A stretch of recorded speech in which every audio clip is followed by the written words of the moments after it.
What is cybersecurity really? Now, most of the times when people hear the term cybersecurity, we think of someone who is wearing a hoodie and hacking away all day. While that's a part of cybersecurity, that's not the only thing in cybersecurity. And what cybersecurity really is the protection of information systems from unauthorized access and or damage. And these information systems include devices, the network, and data. And this would, covering all of this entails ensuring that there's confidentiality, there's integrity, and there is availability. Confidentiality means that the data that you have that's sensitive is only accessed by who you want to access your device. So say for example you have your phone, your confidentiality would apply to whatever you would have on your phone. You would want someone who you didn't give authorization to access pictures, videos, that you considered private. So confidentiality is about that. Integrity would mean that you want to make sure that your data remains the same and that the data is consistent with what it ought to be. So for example, if you have your sales records or your logs, you want to make sure that these are accurate and credible. So you want to protect all of that. Availability means you want to make sure that your devices and your systems are always working the way they should and providing the services in order to keep your business going. So all of these three tenets are the main things that you want to make sure that you're doing for cybersecurity. So what this means is that it is going to entail a lot more than just hacking. It's going to entail different roles, and these roles fall under the cybersecurity domains. The goal of cybersecurity is to establish a good security posture in the organization. What this means is that it is able to protect the organization's assets from internal and external threats. And in order to do this requires a coordinated effort from all of the different aspects of the systems in the organization. And that is why you have the different domains in cybersecurity. When I say cybersecurity domain, this is just a result of a coordinated effort by the different areas in the information system of the organization to ensure that this security is maintained throughout. Because there, in an information system, there are different aspects of it. And when it comes to cybersecurity, they categorize them in several domains. There's identity and access management, there's cloud security, there's network security, there's mobile security, and there's also business recovery and business continuity. Now, these are some of the domains. I'm sure there are other domains, but these are just some examples. And you might be operating under one or a few of these domains as a cybersecurity professional. All of this coordinated effort is towards the goal of improving the security posture through a security program.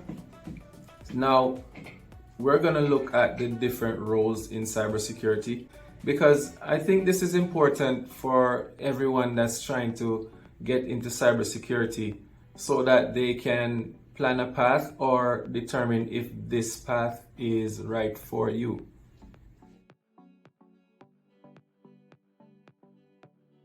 The cybersecurity analyst detects threats and then finds ways to mitigate those threats.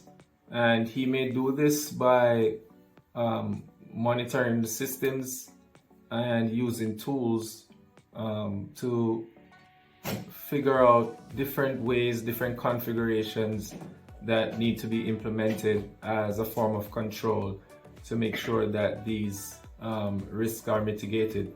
Now, the role may vary from one organization to another because depending on the size of the organization, you might find that there are multiple tasks that this role may entail. He may be involved in vulnerability analysis as well.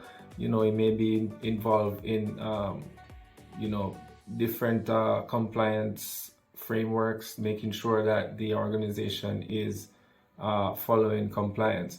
So it just depends on the organization. But a typical cybersecurity analyst will be dealing with mostly monitoring, using tools, making sure that certain controls are implemented.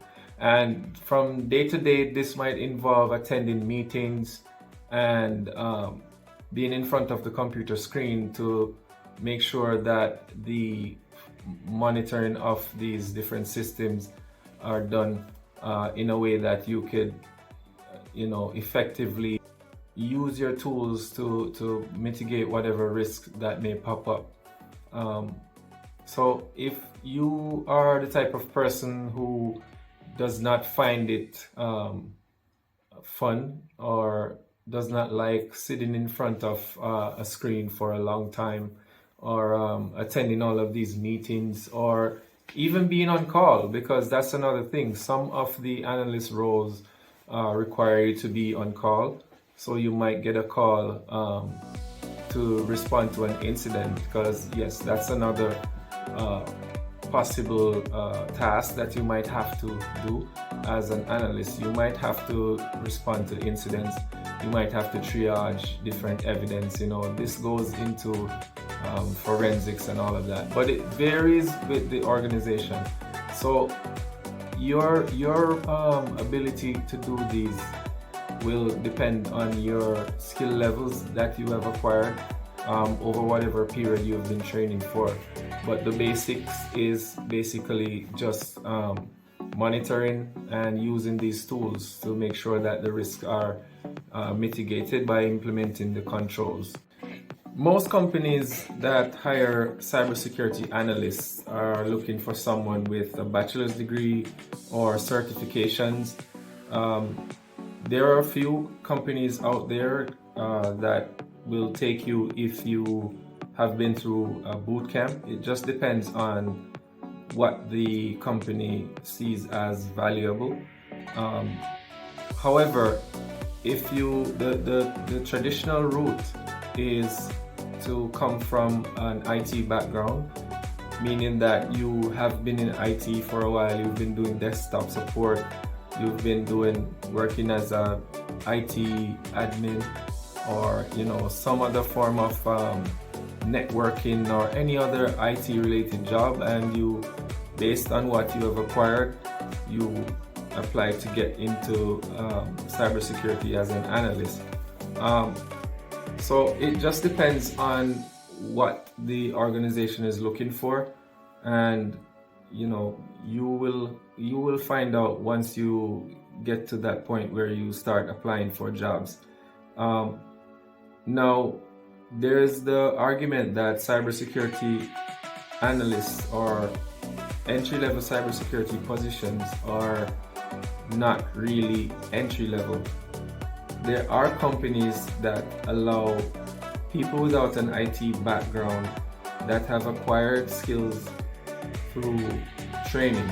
They have, acquired a degree or been through a boot camp or a certain number of certifications. Depending on the organization, they may value CompTIA, some may value OSCP, some may value, ISC squared. It just depends on the organization.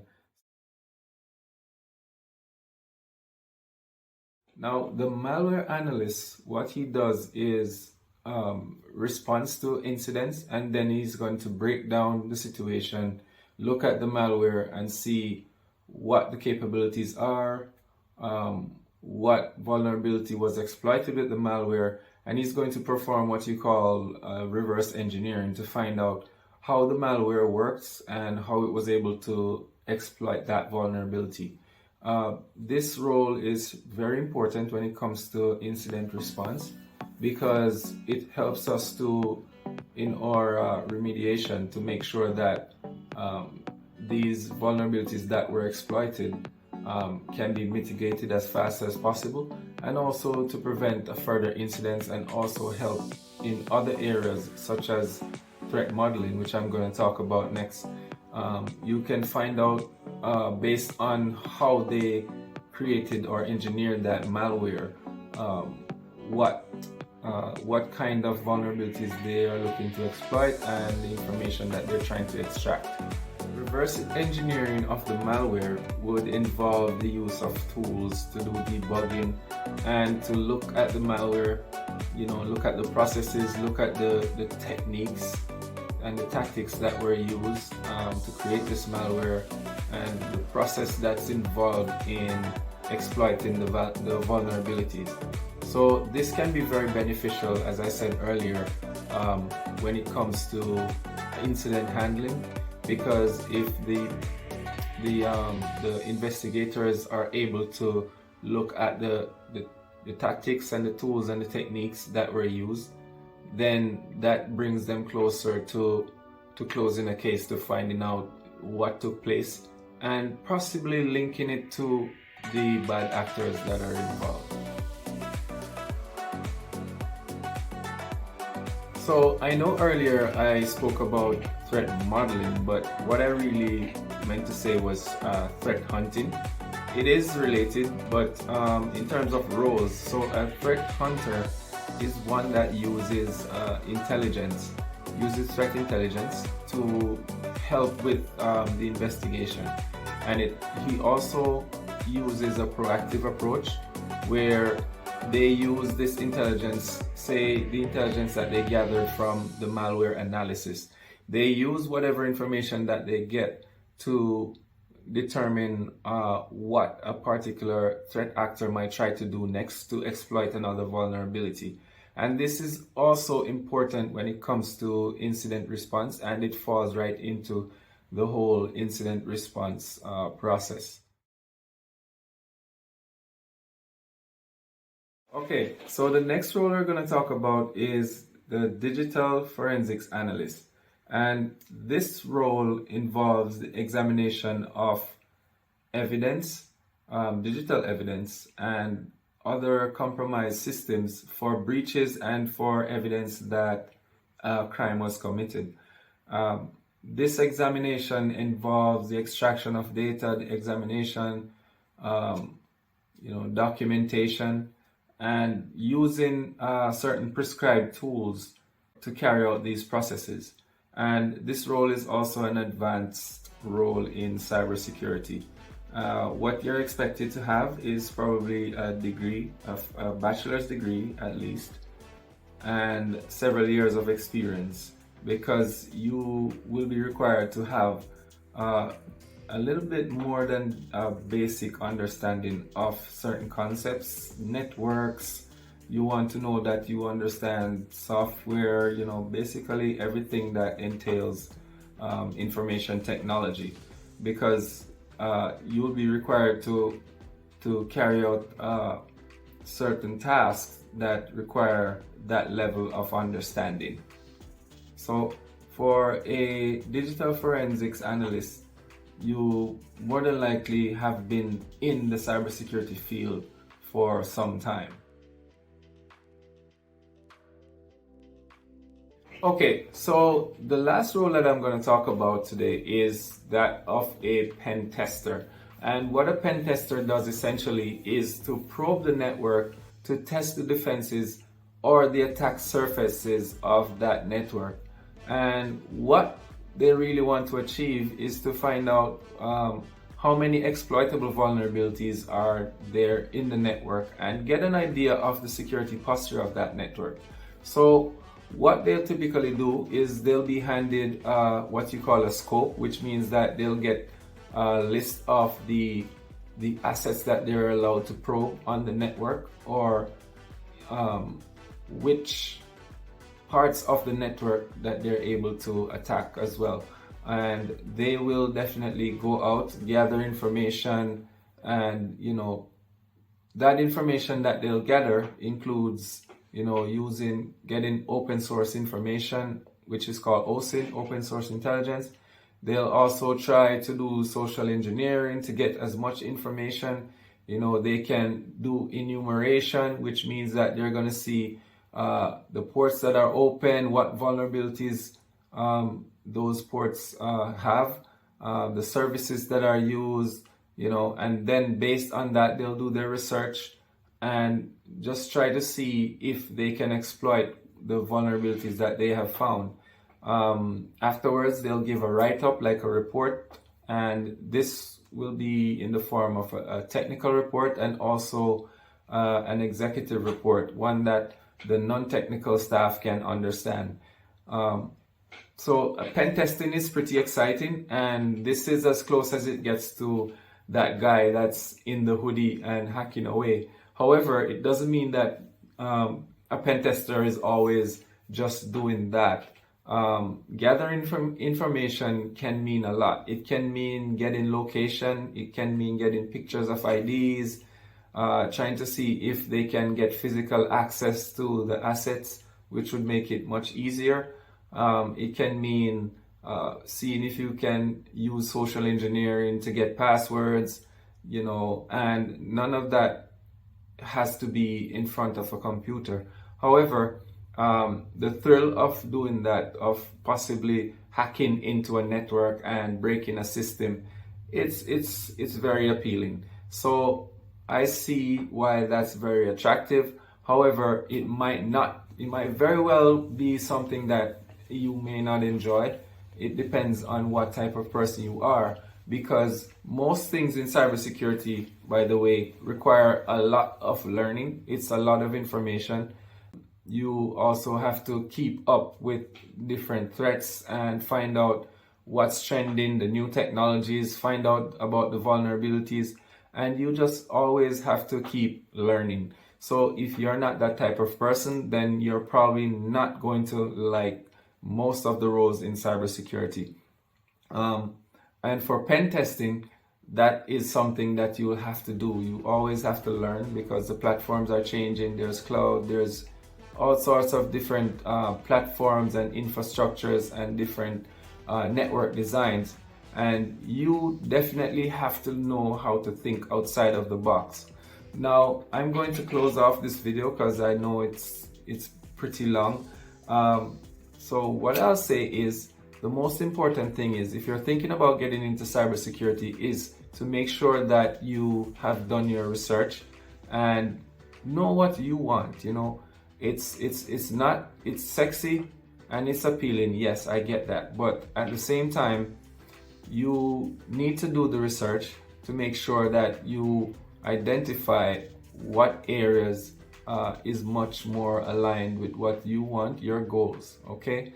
And then once you have realized that, then you can start. It's something that you genuinely have to be interested in, because it's a lot of work, but if you genuinely have passion for it, then it won't feel like work.